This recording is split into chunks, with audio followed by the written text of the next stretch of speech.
talk about the opening of the trial? Very emotional as people talk about their losses. Yeah, really devastating testimony that we've heard so far this week in the trial.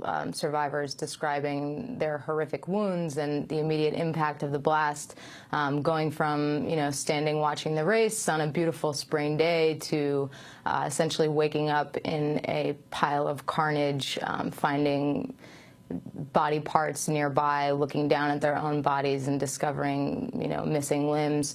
It's been really traumatic, and unfortunately, here in Boston, in a city where there is no death penalty, we in Massachusetts found the death penalty unconstitutional as a state in 1984. We haven't executed anyone since 1947 in Massachusetts, are going through with this federal death penalty prosecution, which is highly unusual. And even the people of Boston who were victimized by this horrific attack, the majority of whom think that Dzhokhar Tsarnaev is guilty, oppose death for the defendant. It's almost 60% of people polled so that they oppose the death penalty now. It appears as if the prosecution, if the DOJ at any point made an offer of life without parole, without the possibility of appeal, that the defense team headed by Judy Clark, who's an expert at getting people off of death row, would accept that plea. It's not clear to us why the DOJ is going ahead with this death penalty prosecution, particularly given that the city is being re-traumatized by this kind of testimony that we've heard this week. And Kate Crockford, what about the judge's pretrial rulings, how they affect the ability of the defense to mount their arguments in the case?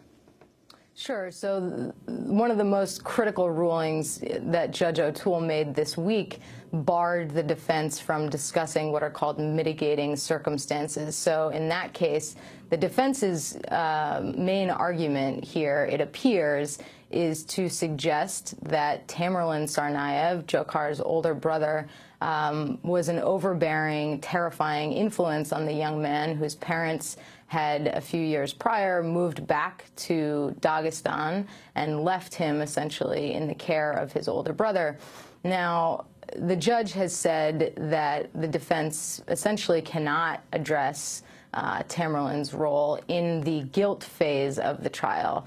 As soon as Dzhokhar is found guilty, which is very likely, there will be a second phase of the trial, which is the sentencing phase. And in that portion, there will be more evidence, and the defense will likely be able to present much broader arguments about the elder brother's influence on on Dzhokhar.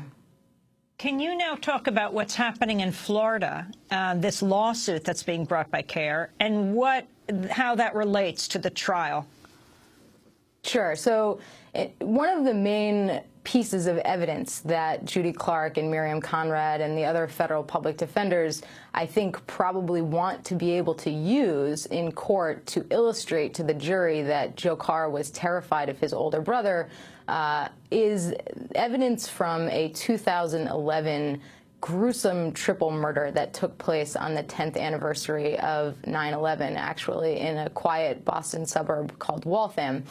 In that murder, 3 people, one of whom was reportedly Tamerlan Tsarnaev's closest friend, a man named Brendan Mess. 3 young men had their heads nearly decapitated in separate rooms of a house. There was marijuana dumped on their corpses and $5,000 cash left in the building. Those murders are still unsolved. Immediately after the murders took place, the DA, the district attorney for the area, told the press and the public that he suspected there were likely 2 people who were known to the victims who were in the house at the time of the murders. That was basically the last thing that the public heard substantively from the government about who was responsible for those murders until after the Boston Marathon bombings. About a week after the bombings, ABC News published a report by Michelle McPhee, a Boston-based reporter, containing anonymous law enforcement sources allegations that, in fact, Tamerlan Tsarnaev, the then newly deceased accused Boston bomber, was responsible for those murders. It was a bombshell. This news was huge in the Boston area. These murders that had been unsolved for nearly 2 years suddenly were pinned on a man who had, was the most notorious figure in maybe the history of Boston, recently deceased.